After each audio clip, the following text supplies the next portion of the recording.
Hello, good morning, everyone. Thank you so much for joining us for today's free webinar, How to Attract Top Talent, Transforming Your Startup into a Talent Magnet, with Tom Byrne from Wells Fargo Insurance, Karen Reinhold from Hopkins Carley, Amanda Christoff from Premier, and Sirk Roh from Early Growth Financial Services. My name is Erica Malsberg, and I'm the Chief Marketing Officer for Early Growth Financial Services, and I'm going to be your moderator for this webinar. The presentation today is going to run about 40 minutes, so we're hoping to leave a lot of time for Q&A. If you have questions as we go through the presentation, please feel free to enter them in the question field. Don't just raise your hand. Go ahead and just jump right in and enter those questions. We'll then answer the questions as they come if we can, or we'll wait until the end of the Q&A to address them. If we run out of time, we will follow up with an email or via some sort of follow-up so that you have all your questions answered. You can also tweet follow-up questions to us at EarlyGrowthFS with the hashtag TalentMagnet. And we'll also be sending an email tomorrow as a follow-up that will contain a link to the slide deck and the recording, so you'll be able to review all this content then. So I want to first start by introducing our presenters today. First, I'm pleased to introduce Tom Byrne. Tom is a vice president at Wells Fargo Insurance, where he focuses on new business development, strategic partnerships, sales leadership, and recruitment. His career in the insurance industry extends over 12 years on both the property and casualty and employee benefits sides of the business. He resides in the North Bay wine country, has been married for over 11 years, and has a 10-year-old daughter and 9-year-old son. So good morning and welcome to you, Tom. Thank you, Erica. Good morning, everyone. We also have with us today Amanda Christoff. Amanda is currently a recruiter within the administrative division at Premier. She specializes in placing administrative, operations, HR, and marketing candidates within startups, venture capital, private equity, finance, technology, biotech, creative firms, architecture, and Fortune 500 companies. Her unique specialty is working within the startup sector, finding early-stage startups their first non-engineering hire. And good morning to you, Amanda. Good morning. Thank you. Hello, everyone. And then representing the legal perspective, we have with us today Karen Reinhold. Karen's the co-chair of Hopkins Carley's Employment Law Department, where she specializes in representing employers, executives, and occasionally employees on employment-related matters.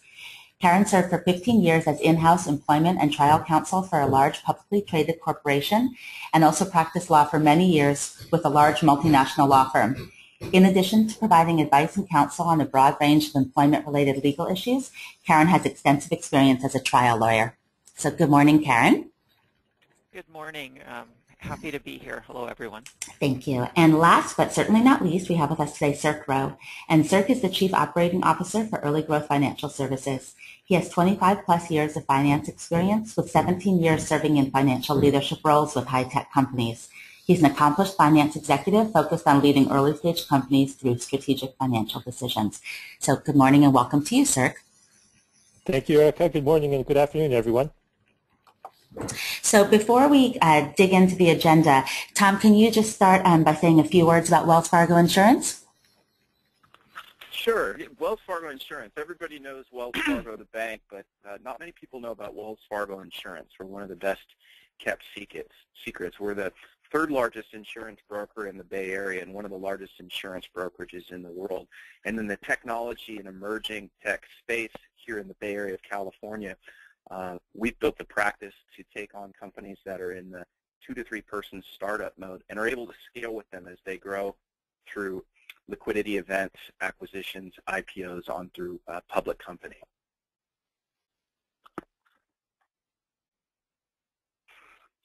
Great, thank you so much. And then, sorry, Karen, can you say a few words about Hopkins Carley?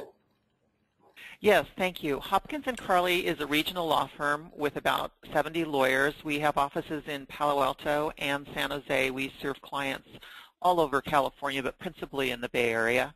We have, I'm in the employment law department, which does both advice and counsel and litigation related to employment law matters for startup companies, for mid-sized privately held companies, and also for publicly traded companies. We also have a corporate department, an IP advice and litigation department, real estate department, and family wealth planning.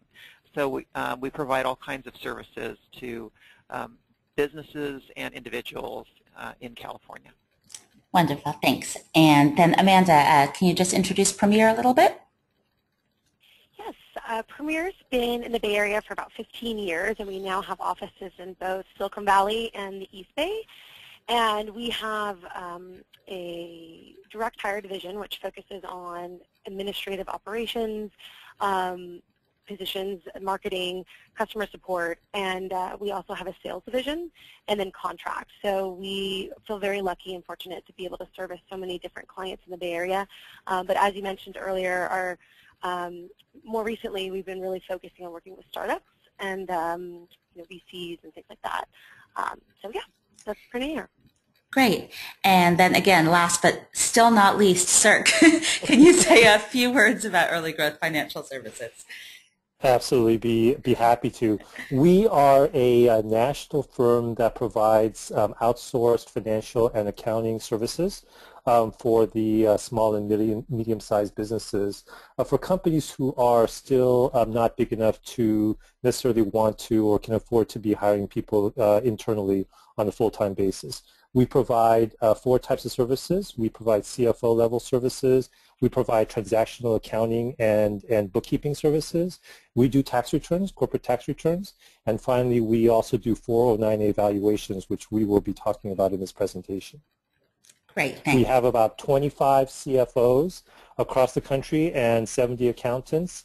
And we work with 400 or so active clients, many of them in the tech space, but a lot of other industries as well. Awesome. So on that note, let's go ahead and hand it off to Tom so he can jump in and sort of address, why we're even having this webinar today. Thank you, Erica. So why we're here and why you're here is because you want to learn about how to attract and retain talent. So our panelists today come from very different perspectives, but all focused in the same area. So you're going to hear financial, legal, benefits, payroll, and it's just a really nice group of people that are going to give you interesting perspectives on what you have to do as you're an emerging company, what to look out for, and how to best grow your companies by attracting and retaining talent.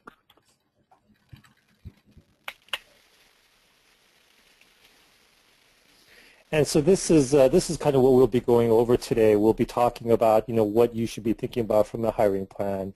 Amanda will kind of go over what the current marketplace looks like from an employer and employment standpoint, as well as different sources that you might use to look for talent. I'll be talking a little bit about stock options and about company valuations, 409A valuations. Tom will be spending a fair amount of time talking about benefits and the differences between a PEO, and he'll get into what that is. But different ways of looking at benefits and doing payroll. And then finally, Karen will talk about some of the legal considerations that are really, really important for you guys to be thinking about as you go through this process.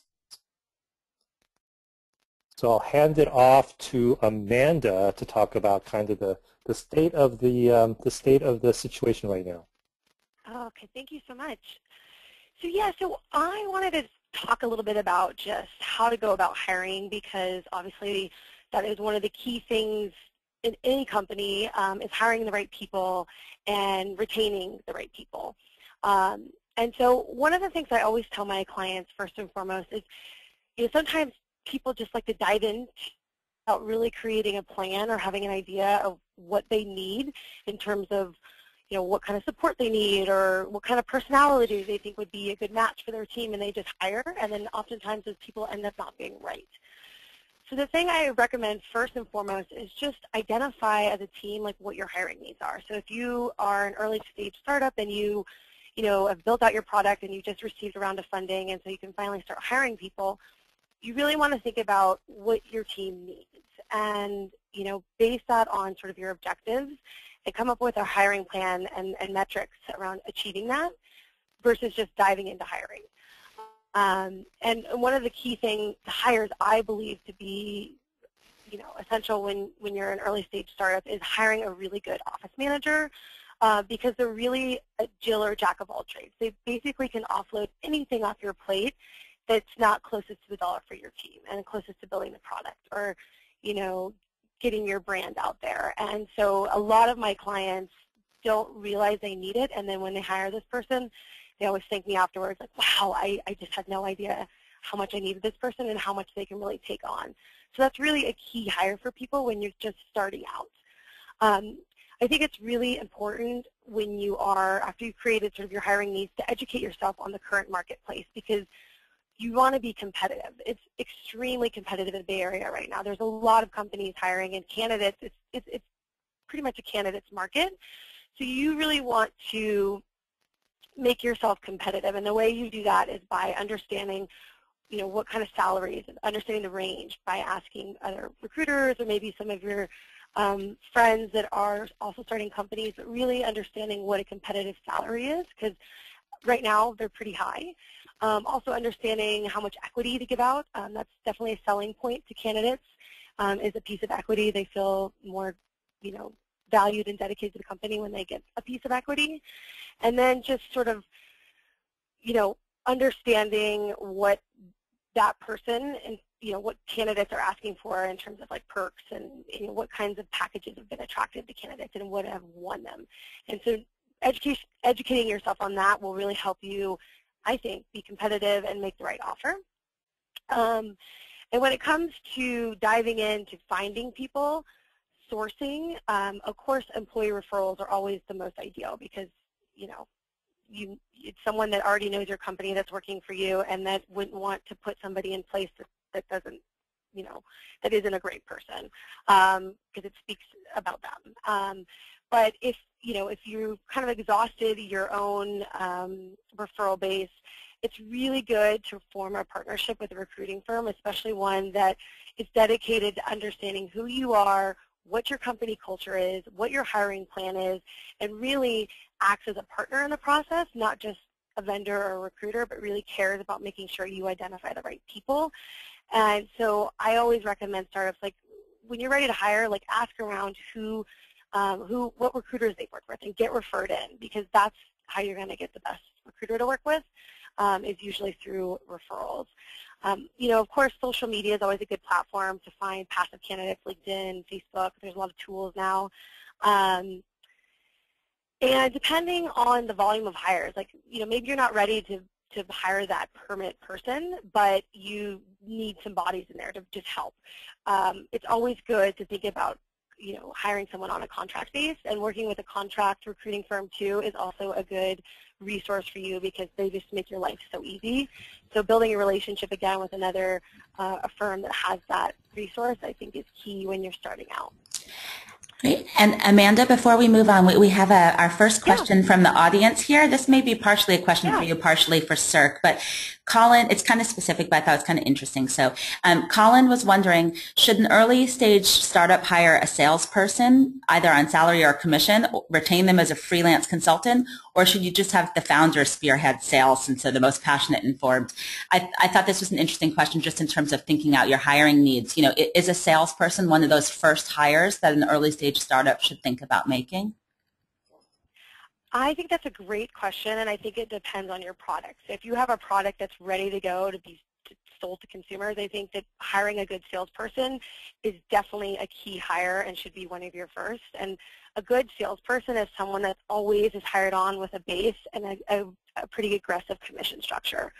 So to answer your question, yes, I think, but, you know, hiring a good salesperson, they're going to want to know first and foremost what your product is, you know, what the growth of the product is going to be, who your market is. So having those questions prepared for a sales hire is key, and that goes back to, like, your plan and understanding who you are and coming up with sort of metrics, and then that will help, I think, sell a sales candidate. Great. Thank you. So, you know, now that we kind of went over the 101, I just think that it's important, and I kind of just started to answer this in that question, but I think it's really important to understand your company's unique value proposition. So what makes your company unique? Like, why would a candidate want to pick your company over another company? And people really resonate with companies when they feel as though they can relate to the mission of your company, that you're so passionate about it and you're so excited about it, and it makes sense, and that really resonates in an interview with a candidate. And that's sometimes can be a deciding factor for people. So making sure that that's very clear and concise when you're interviewing is important. And basically, you know, a lot of candidates, especially if you're in sales, they want to understand, like, what is your growth of your company, whether or not you're the top dog or you haven't really been heard of. Having an option of having sort of your growth explained to them during the interview, I think, is really key. So, and just making yourself sound unique, and allowing a candidate to really see themselves in your company and growing in the company and being valued in your company is going to, make them feel excited about joining your team. And so that goes back to being clear on your company's missions and values. And, I think one of the things that we're seeing now is candidates want to feel really connected to the team. They don't want to just come to work and leave work. They want to feel like it's a family, especially when they're small and you're going to be working a lot of hours and probably going to be working weekends. So little perks really help, and that's where being connected is the key to happy employees, taking a holistic view of employee development. So, allowing them to do training seminars, giving them gym passes, having outside of work opportunities for people to bond and build relationships within the team, it really goes a long way with candidates. And I can't tell you how many clients I work with that now kind of offer those separate things along with a base salary and equity. Those perks really make people feel like they're a part of your team. And so I definitely wouldn't overlook that when you're hiring people. And that does it from me. Great, thanks, Amanda. So let's talk a little bit about stock options. Amanda talked about all the things that we can and should be doing to really create a good vibe and good value to employees and candidates that we're talking to.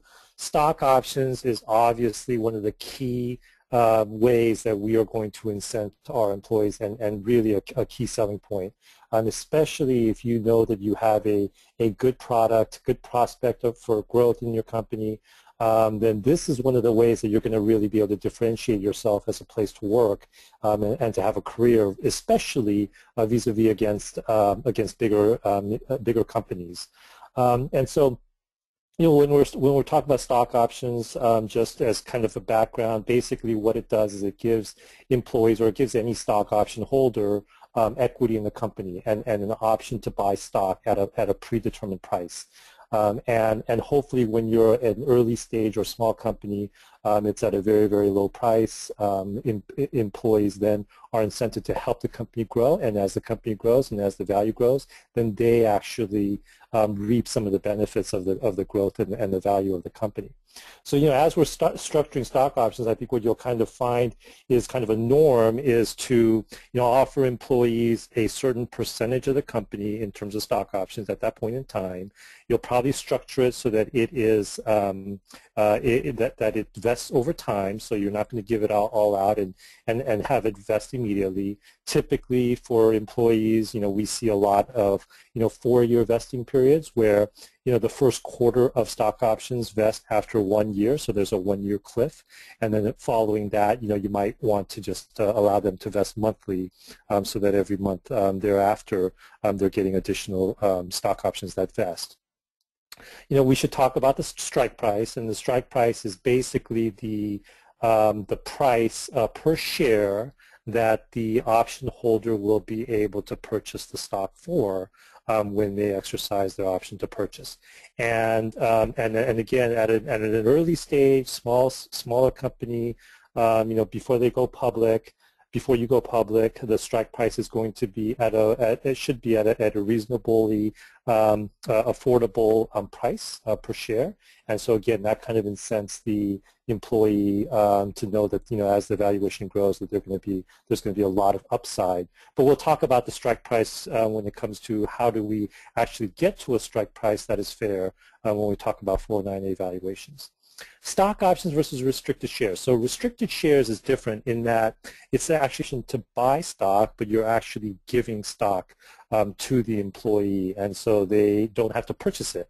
And there's some tax considerations there, but really more important than that, I'd say that it really comes down to, what kind of people would you give restricted shares to versus stock options. And I would say that you probably want to give restricted shares to really, really key employees really early on, almost like co-founders. Typically co-founders get restricted shares, and maybe the first couple of really key executives that you hire onto the executive team. But for the most part, we're going to be talking about stock options as the main way to incent and give out equity to employees. If we go forward, so just some general things about equity compensation, and it's really and just like everything else we're going to be talking about in this presentation, we have to think about things from a holistic standpoint and really plan for it. We don't want to go willy-nilly. You need to be thinking about, okay, how do I align incentives, right? So when I give out stock options, am I incenting the employee or the stock option holder to do what's best for the company, and in doing so, then hopefully doing what's best for themselves. Long-term versus short-term, obviously, we should be thinking long-term, which is one of the reasons why we have vesting of stock options as opposed to get someone in the door. We want them to know that as the longer they stay, we know that they're going to provide additional and increasing value to the company. So we want to incent them to stay longer, and so we need to be thinking longer term. We need to think about the pool, and when we say the employee pool, what we're talking about is you will have a pool or a number of options that are available to you to grant to employees, and this is a number that is going to be negotiated between your investors and yourself and your team, and so you need to kind of think about, okay, what are the people that I'm going to be hiring within the next amount of time, what kind of percentage of the company do I need to be giving to actually incent those people and to bring those people aboard, and make sure that that fits into the pool that you have, because the one discussion you don't want, well, not the one, but one of the discussions you don't want to be having with your investors is to say, Mr. Investor, you know what, we underestimated the number of stock options that we need to give out, and we need to increase the employee pool, because that dilutes yourself, that dilutes investors, and investors do not like that. We talked a little bit about the vesting, and it is a very, very powerful tool. You want them to continue to have incentive to stay longer and longer and longer with the company. Investing is the way to do that. And early exercise is, I think we're getting probably a little bit more in depth than we want to in this discussion, but it just gives the opportunity for employees to exercise their options prior to vesting, and there's really some tax considerations. That's the big play there. So before we move on, Sirk, we have a question here. You talked a little bit about what investors, how they view how you're parsing out the shares, but how do investors embrace or push back when the staffing budget is positioned to attract and retain top talent? So, in your budgeting, how would investors feel about putting a lot of money towards staffing? Are we talking about stock options, or are we talking about actually expense related to staffing? I think the expense related to staffing. So okay. Yeah. So I would say that hiring the right people is probably the biggest determinant of success for a company. So investors are not going to shy away from you saying that, hey, we need to put aside some amount of money for recruiting. And whether that means, hiring the right placement agencies, whether that means, a budget to hire contractors initially to work with them before hiring them full time, whatever it is, as long as you can make the case that it makes sense for the organization and it makes sense for the long-term success of the company, that's basically why you raise money from investors, right? Is to do all of these things. So you shouldn't get any pushback unless the investors feel like you are that your decision to spend money on certain things is not the wise decision. Great, thank you. Okay, 409 evaluations. Okay, so This is something that is not new, but a lot of people don't understand what this is, and a lot of entrepreneurs have gotten into trouble in recent history for not actually partaking in this. And what a 409A valuation is basically a research that is done on behalf of the company, where we really set a valuation of the company. And so when we talk about valuation of the company, we're talking about several things, right? If an investor makes an investment in a company and purchases stock, well, there's a valuation on the company. There's a pre-money valuation and a post-money valuation. However, stock options that you are giving to employees are not the same. Investors are getting preferred stock, and you as a founder and employees that you're giving stock options to, they're getting options for common stock. And the common stock for a pre-public company is valued at less than than preferred shares. So even if there is a valuation set by investors because they made an investment at a certain valuation, we still have to do a 409A valuation so that we can determine a fair strike price for common stock at that point in time. And so, when that is set, then for the next some amount of time until you get a new valuation, you can feel confident that you're giving stock options with a strike price at an appropriate level. Where we get into trouble is if we give out stock options at a strike price that is lower than what would be considered fair and equitable at that point in time. And that's kind of when companies and employees who have stock options have gotten into trouble, especially with the IRS when it comes to the tax, because the IRS can come in and say that you were giving compensation at that point in time, and if you're going back several years, it can be really, really messy and really, really costly for both the employee as well as the company. You need to be doing these on so the times that the frequency of doing 409A evaluations is, first of all, before you give out any stock options to employees, you need to do a 409A evaluation. After you do that, then at a minimum, you're supposed to do these on an annual basis. So, a 409A evaluation, the exercise price for that stock is good for up to a year. And after that, you need to do a 409A evaluation. You also need to do a 409A evaluation if there is an event or set of events where someone could come in and say that the value of the company changed dramatically from what it was prior to those events happening. For early stage companies, basically what we're talking about are fundings, right, financing. So, if you do a 409A evaluation in January, and let's say the exercise price for the common stock at that point is determined to be 15 cents, for example. And then in July, we do an equity financing, and the value of the financing, values the company at a certain price and preferred stock at a certain price. At that point in time, you absolutely need to do another 409A evaluation because there's probably been a significant increase in the value of common stock at that point in time. So, as expected, we have a ton of questions here, Sirk. So before we move on to payroll and PEO and all that stuff, let's go through some of these questions while it's relevant here. So first, Chris wants to know, if your employee pool is 10%, in a scenario where you handed out 7% and then the company gets acquired, what happens with the remainder of those 3%? Who gets those shares? Nobody.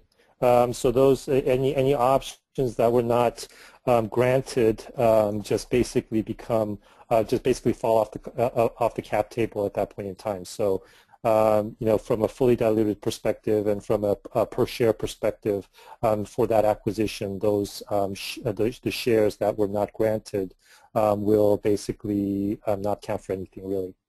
Okay. And Bart wants to know, what's the typical discount for common stock versus preferred? Well, and that's where it kind of gets into this discussion about what stage you're at, right? So initially, when you're first starting out and you raise a first, when you maybe raise a first series of financing, and now you have some money, and now you're able to hire employees, and you've set up a stock option pool, the the ratio of common to preferred may be something like 10 or 15%, right? That 10 or 15% will well, by the time you go public, let's put it this way. By the time you go public, it'll be 1-to-1, right? So common shares will be equal to preferred shares at the time that you go public. So throughout the life of the company, that ratio will increase, hopefully, as you're doing better and better and better, and as a little bit more and more risk is taken out of the company, as the valuation increases, that ratio will, creep up more towards preferred. So, after Series B, if you're continuing to grow and you've got a lot of traction, that may be 25 or 30% of preferred shares. After you do a Series C and now you're kind of well on your way to going public and it's just more a matter of time, that may be 50%. So it just kind of depends on, the stage that you're at and really how much risk there is still left in common shares versus preferred shares. Great. But those are the things that a 409A valuation will help determine. And just one last related one before we move on. Are investors offered preferred or common stock? Advisors are offered common stock. So advisors will typically get a similar type of deal as employees. Now, the vesting will probably be for a shorter period of time. So we see a lot of of advisors who are kind of given options for that are basically half, right, of employees. So they vest over a 2-year period with a 6-month cliff, and that's pretty common. But they will also be getting common shares and not preferred shares. Only investors who are actually putting in money and buying shares should be getting preferred shares. Great. Thank you so much. Okay, so moving on. And I think we're at the, so we moved on to benefits, so I'll let Tom take over from here. Thank you, Sirk. Yeah, I found it interesting on slide 8 there was a carrot and a stick, and I think Sirk is kind of the carrot, and now you get the stick of benefits and insurance. Actually, it's a whole different culture now in the employee benefits world where it's really a fun and exciting thing to talk about on designing plans and implementing them. So we're going to cover a little bit, we're actually going to focus mostly on PEOs versus the open market and how your short-term decisions, your immediate decisions can impact you depending on the growth pattern for your company. So go ahead and go to the next slide.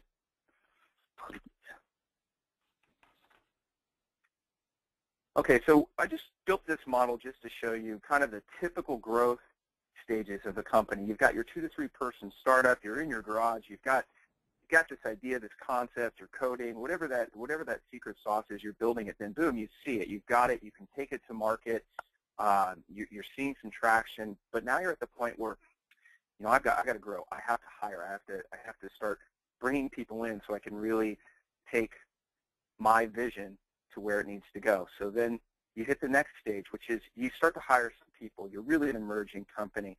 You have 20 people. In the interim, you've now had to get workers' compensation insurance. You need to get payroll. You needed to put a benefit plan in place so that those employees that you're bringing over are actually going to come over. Okay? And keep going. Once you hit this stage, then the next tier, if you make it past this platform, you're going to hit about 75 employees. This is when you're really starting to mature. You're in your multiple series of investment rounds. You're starting to explore international operations for tax benefits and cost savings plans. And you're on your way to potentially IPO or sale of the business. And that's what we typically see in the growth market. This can be a 5-year cycle. This could be a 5-month cycle. Every single company is different, and we all know that. So what we're going to talk about is how important the decisions are and the impacts it can have when you first start to hire those people. When you hire those first few people and you have these decisions to make on how you're going to structure your payroll and your employee benefits and your human resources systems and services, you're going to be faced with basically 2 choices. So go ahead and next slide, please. The first I want to talk about is the open market. And here in Silicon Valley, where we are, This is where all the fun stuff happens. You have all the perks. I've listed some of them that I found that some of our clients have. We recently were in conversations with a very large company, and they said, this deal is going to come down to whether or not you could put a food truck in front of our company. I mean, that is the market and the competition and the companies, what they want to do to attract and retain these employees. It's a whole different culture. I remember when I was a kid, my dad would say, oh, this company has great benefits and a good pension plan. Well, those days are obviously over. So now you have to wear tennis shoes and jeans and cruise around on a skateboard. So it's definitely a different landscape. And how you put that together is going to be based on how you want to build your company.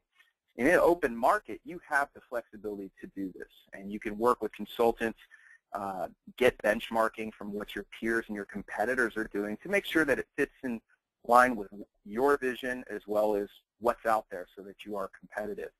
From a benefits structure plan in the open market, you have a lot more flexibility. You could build in maternity leaves, dependent coverages. You can make them as rich as you want or as poor as you want. When I say poor, I mean that in terms of keeping costs down. Again, depending on what your peers, your competitors are doing and what you want to do. A little bit of time on the last bullet, which is wellness incentives, which is, I would assume most of you have heard about this, but it's a huge incentive. It's getting incorporated into most companies. Personally, my own company I'm at, we have a wellness program where if we do certain things, I can personally earn up to $800 that goes into my account, and if my spouse, my wife, does the same, she can get $800. So we can get $1,600 into our health savings account just by doing certain things. Naturally, I wanted the free money, and through the process, and I've done it a couple of years now, I was just doing it to get the money, I'll be honest, right? But during the process, I actually learned a ton about my health that got me to the doctor. I have wellness coaching calls once a month with a guy that cracks the whip and tells me stop eating the ice cream at night. You said you were going to work on that. And it really does help me keep health front of mind. And as an employer, as you're growing, that's important because that type of activity by your employees leads to less sick days, which means more productivity. And as you grow, that's important. And it makes your employees feel good about themselves. Go ahead, next slide. So what I have here is a slide that just encompasses the PEO, or the private employment organization. This is an option that really suits well with a lot of emerging technology companies or emerging companies that do not want to take on the human resources side of the business. You want to focus on your product, you want to get it to market, you want to build, you want to sell, you want to create revenue streams, and I do not want anything to do with human resources, onboarding, payroll. So the PEO model is where you outsource all of this. You can see the different icons. Everything goes over into this organization. It's a separate company. You've now outsourced everything. Go ahead to the next slide.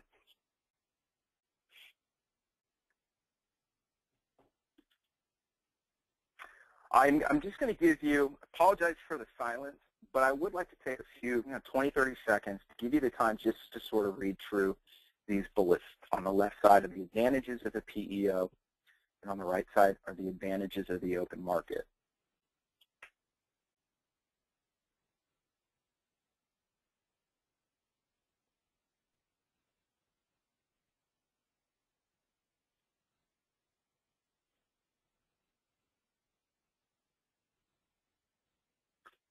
I know you didn't read it all, but I figure that's good enough because I think we're sending this to you anyways. The main point I want to make here, each has their advantages, and it just depends on your own philosophy on how you want to build your business. The decision you make to go into a PEO or not to, depending on the growth strategy of your company and the growth pattern, becomes critical. Once you're in a PEO, it becomes very difficult to actually come out of it. Now, if you're in a PEO, the things that are the major components are your human resources systems, your payroll, and your benefits. And if you were to come out of that, you have to coordinate all that all at one time. Go ahead, next slide, please.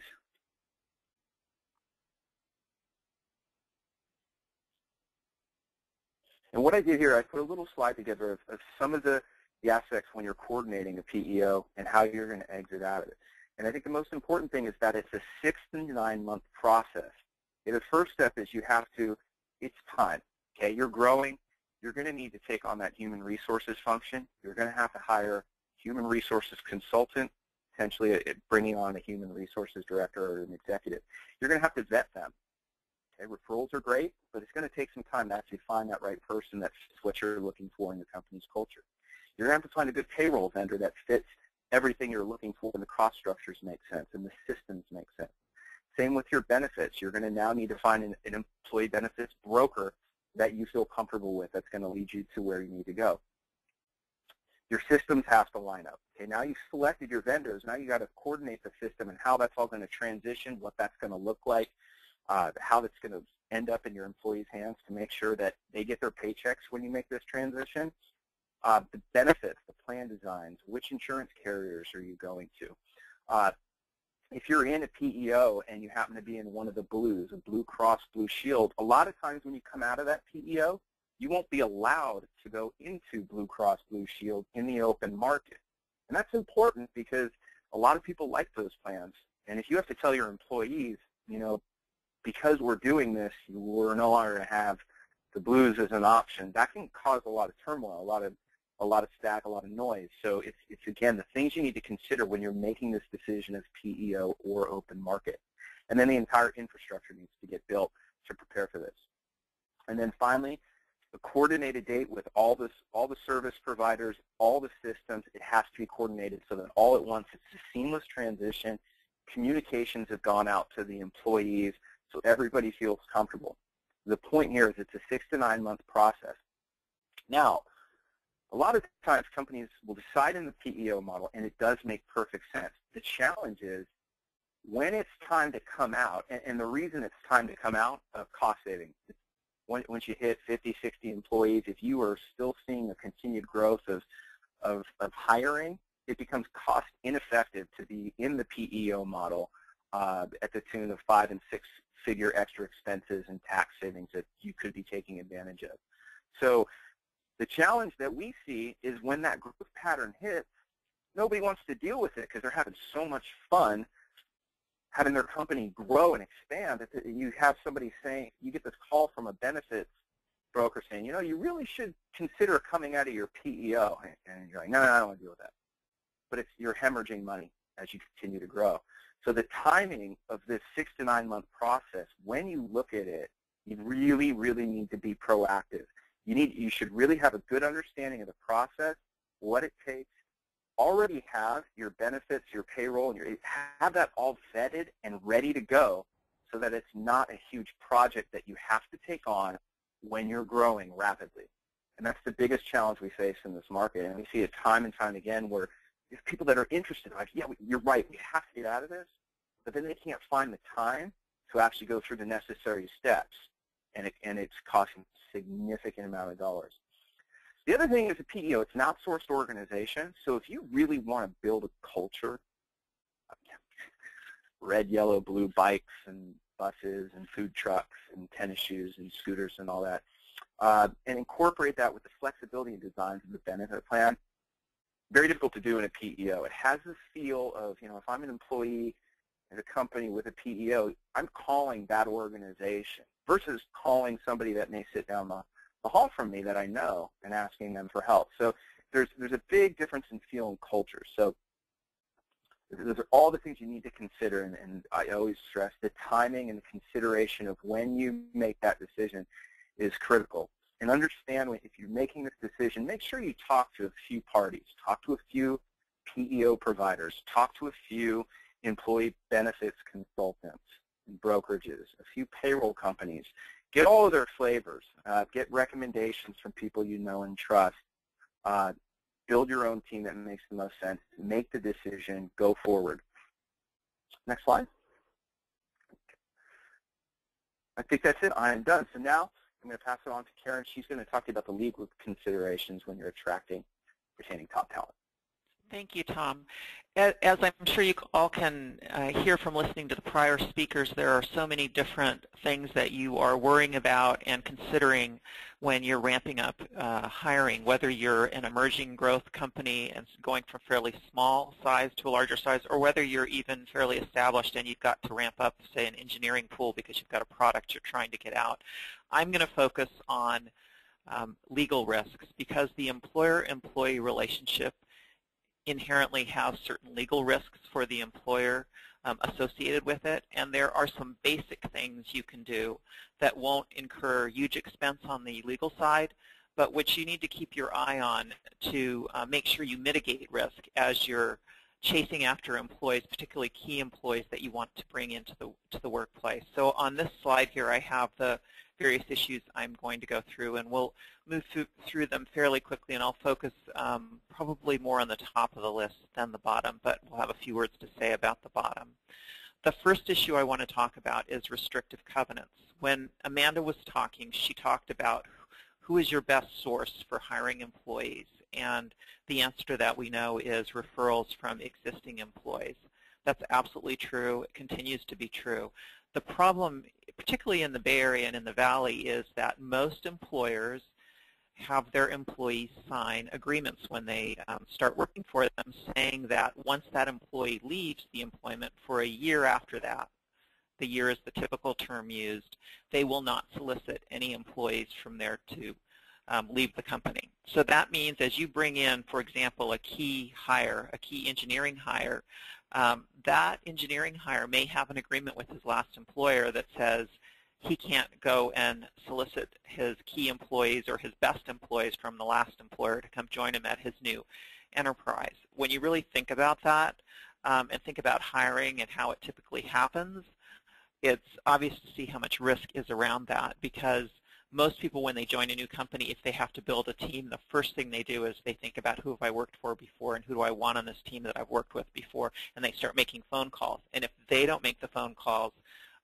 those employees who see their former leader, for example, or former colleague go to a new exciting company, start reaching out to that person and saying, hey, can I join you there? So the key issue here is for you as you're hiring, it's not to say no one should do employee referrals, but as you're doing hiring, to make sure somewhere in the onboarding process you have someone who's designated, whether it's the office manager that Amanda talked about or a recruiter you're using, to be a central point where you take a look at or you document whether the people you're onboarding have a restrictive covenant in a contract with a prior employer that says they shouldn't be soliciting employees from that prior employer. Because if they do, then steps need to be taken to make sure they don't inadvertently breach that agreement, or you don't encourage them to breach that agreement in some way unwittingly. It's not to say you can't ever hire employees from where they came from, but it is to say that there needs to be some focus on how that happens and perhaps siloing the employee who has the restrictive covenant away from doing that hiring. So I can't encourage you enough to make sure that when you're hiring, you're asking the employees at some centralized point of hire whether they have restrictive covenants or whether they have any covenants about hiring from their prior employer, and making sure you understand what those are and what your obligations relative to that may be, because it's not just the employee who breaches it, who's now your employee, who's going to get sued if there's a problem. It's going to be you, the company, that gets sued. We've had really big pieces of litigation come out of this. And when it happens is when your company is really successful, because then the company that lost those employees has an incentive to go after you. So you really need to focus on this issue as you're doing hiring, and particularly when you're hiring at a higher level. If you're hiring a VP of engineering, for example, to build an engineering team, you need to think about this issue very carefully. The second issue I want to talk about, and this is important at the point of hire as well, is making sure that your compensation arrangements are not illegal or unenforceable or unwittingly creating a huge amount of legal risk for you. When we're trying to get someone in the door, we're very incented to just make it work and to get them what they want. And we sometimes have cash flow restrictions that make that hard to do. And so particularly in the Valley, people get very creative with what they offer people. And the two things I'm going to mention are deferred compensation arrangements where all of the salary is deferred contingent on some funding events later, or bonus plans with terms that are so ill-defined and conditions that are so ill-defined that they create vested rights in the employee. When you're hiring people, both sides of the deal are usually very happy, and no one worries about whether the agreement's unenforceable or is creating legal risk. But if things go sour, it can really become problematic. I just dealt with a startup in the biotech where they had used these deferred compensation arrangements that were on their face in violation of the labor code. And it created huge problems because the whole thing was falling apart and people were finger pointing and trying to get money that they thought they could get under their employment agreements. And it's just something that if you pay a little bit of attention to at the front end, you can mitigate that risk. There are ways to do it creatively where you're not taking undue legal risk. And The Karen? third bullet point I want to talk about is exempt. Sorry, if you don't mind, we have a couple of questions on that point, so before you move on, if that's okay. So first of all, Peter wanted to know about giving a percentage of profit for each staff member dependent on level. So is that okay as long as it's defined, or is not? There's nothing, giving a percentage of profit, if that's something you want to do, as long as you define it clearly and you make it clear when the employee is entitled to receive it and whether there's any conditions attached to that receipt, is a fine thing to do. The things you need to worry about are, what do you do about the employee that you terminate, for example, for misconduct because you find out that they've been embezzling from you? If they already have some vested right in those profits, are you going to set it up so they forfeit it, or are you just going to not worry about that and end up paying them? It's fine to do. It's the magic is in making sure you think about under what circumstances would I as an employer not want to have to do this, and making it clear in the document you give to the employees how that's going to work so they don't misunderstand or don't become entitled to something that you're not wanting them to become entitled to or intending them to become entitled to. Okay, great. That's helpful. And then Rose has a question that I think probably applies to lots of people on the call as well. She's saying, what if you're really small, so you just have 2 to 4 key folks, and maybe they're just on a contractor agreement and no salaries being paid, only equity. So this is touching on a few of the things we've been discussing. So she's asking, at what point are employee agreements needed? Do you need them right from the get-go? So, Rose, it's a huge issue. It's a big issue, and I'm sure other people have things to say about this as well, and I know that what you're talking about happens all the time. From my perspective, it's really important if you've got someone that you're paying nothing because they're just taking equity, that person be an independent contractor, because unless they're an owner, there is just a pure owner, there is no construct under the labor code that says you can get away with not paying minimum wage. So if they're an employee, there are various things that get pulled into play by the California Labor Code standards you have to meet, and they're not standards that you only have to meet after you have 10 employees. They're standards you have to meet when you have 1 employee. So from my perspective, it's very important if these people are not being paid money for their services that they are properly characterized as independent contractors, and in fact, that's truly what they are. And I'll just skip down to that bullet. This issue of, is someone an employee or is this someone an independent contractor, is one that rears its head over and over for employers, and the state or the federal government also likes to get involved because there are tax implications and revenue generation from their side that incent them to become involved. So if you're going to characterize people as independent contractors, A, you should have an agreement that says they're independent contractors, but B, what it really comes down to in California is if you are exercising control over the manner and means in which they do work, such that they're essentially like an employee and you're instructing them or controlling them in that way, then it doesn't really matter what you call them in an agreement. They're going to be considered potentially, if there's a later dispute, employees of the entity. So you need to think about not only having the agreement that says they're an independent contractor, but structuring the services they provide and how they provide them in a way that passes the test that they're truly independent contractors. So for the scenario you're talking about, I very much think you should have agreements, and they should probably be independent contractor agreements if you're not going to be able to pay any kind of wage or salary. When you might convert those to employee agreements is going to depend on how your company grows and how your structure changes and evolves over time, and whether you want to have that kind of relationship with those people going forward. Great. Thank you, Karen. Okay, let me just quickly jump back to the issue that I was going to cover next, which is exempt versus non-exempt. In both the California Labor Code and in federal law, there's this concept of overtime.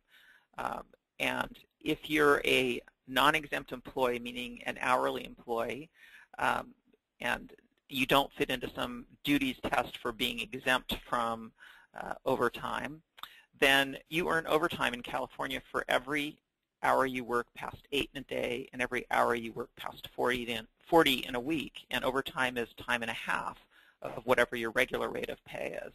People love to think that, well, if we pay someone a salary, then they're exempt. If we pay someone hourly, then they're non-exempt. So we don't need to worry about overtime if we're paying them a salary. That's fundamentally not true, and I don't want to go through the details of all of this other than to alert you to the fact that there are categories of employees that are never going to be able to be characterized as exempt because of the duties they performed. For example, a secretary would be a good example, or an admin assistant. You need to meet certain standards in terms of the duties you perform to be characterized as exempt. And if those people are working more than 8 hours a day, more than 40 in a week, then they need to be paid time and a half, and they also need to take meal breaks, and they also need to have rest breaks pursuant to the labor code. And those are things you should be paying some attention to. They're not going to be a big issue for you when you have 5 employees, but flash forward a year and a half and you've got 150 employees and you haven't done this exempt versus non-exempt right, that's when you suddenly can have a class action involving 40 employees, and the money becomes very big and threatening for the company's existence. So this is an issue that I urge you to take seriously at the front end. And frankly, relating to some of what Tom was speaking about, it's the reason some of these issues are the reasons companies feel inclined to use PEO organizations, because they have expertise in some of this and can help you think it through at the front end when you're starting out. The last 2 issues I want to briefly touch on are confidential information, protecting it, and basic employment policies. It's incredibly important when you're working so hard to start a company in particular, and you have product ideas, you have a business plan, you have other secret sauce, as Tom or Sirk referred to it, that you protect that properly. That means you need to have agreements with people who you're giving access to, whether it's third parties who are doing just limited amounts of work for you, or it's your employees.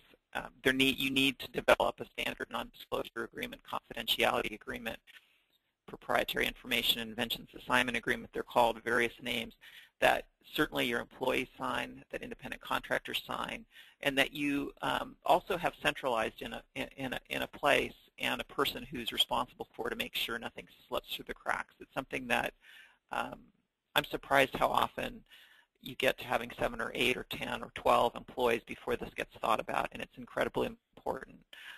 Finally, I'm just going to touch on some basic employment policies that you should all have in place. There's really 4 of them that I encourage all companies to have.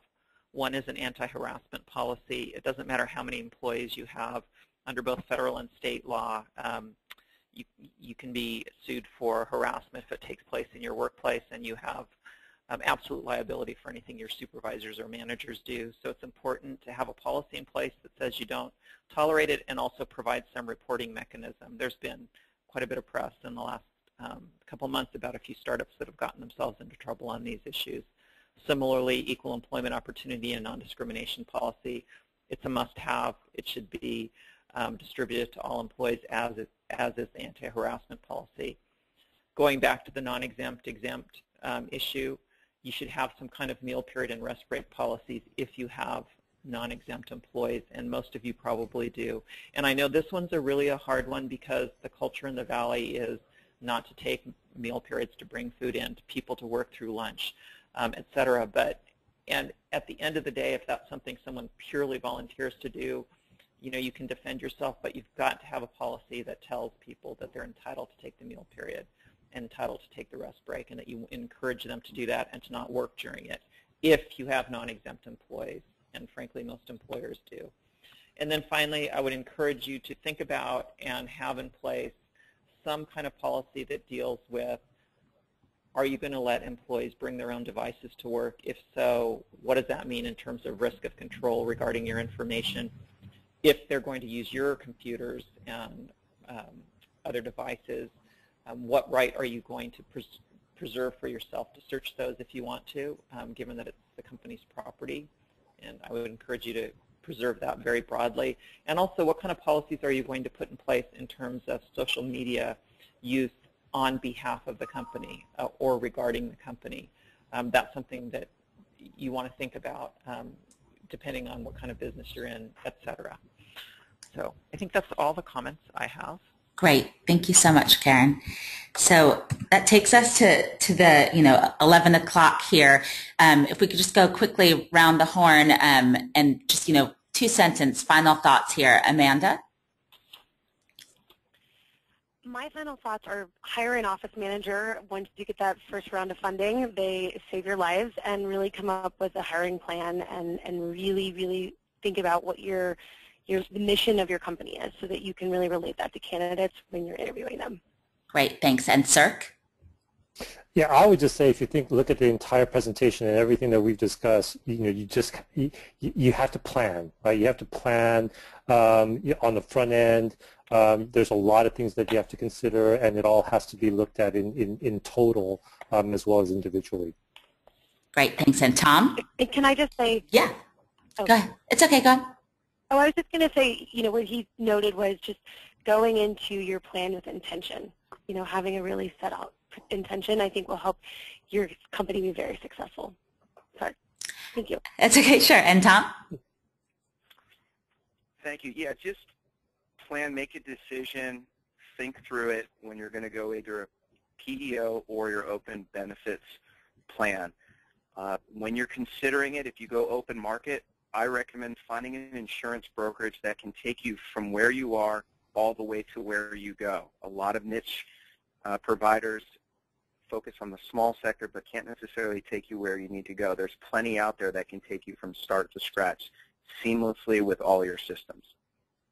Thanks. And lastly, Karen? Yes, I just would like to encourage everyone to really have a checklist that they use around legal risk and employment and hiring, and to contemplate at what point you should spend. And don't spend a lot of money, but find a lawyer who you can spend a couple hours with and just buy their time to walk you through what you need to do at various steps. And you don't need to do all of it up front at one time, but have them give you the landscape where you can then do some budgeting and think about when you're going to take actions to mitigate certain risks. Because I think that's going to be money very well spent, and it's going to preserve you going forward from more catastrophic events that can happen later. Great. I think that was awesome advice from all of you. I think this was really useful, and I hope that everyone attending the call thought so as well. If you have follow-up questions, you see contact information here. Please feel free to reach out individually to any of our presenters. You'll also receive an email tomorrow that will follow up with the slide deck and the recording, so you can review this material again. And on that note, I apologize for going a few minutes early, and we'll end now. Thanks again for your time. Thanks to you, Tom and Sirk and Karen and Amanda. I really appreciate your time today. Thank you, everyone. Goodbye. Thank you. Thank you.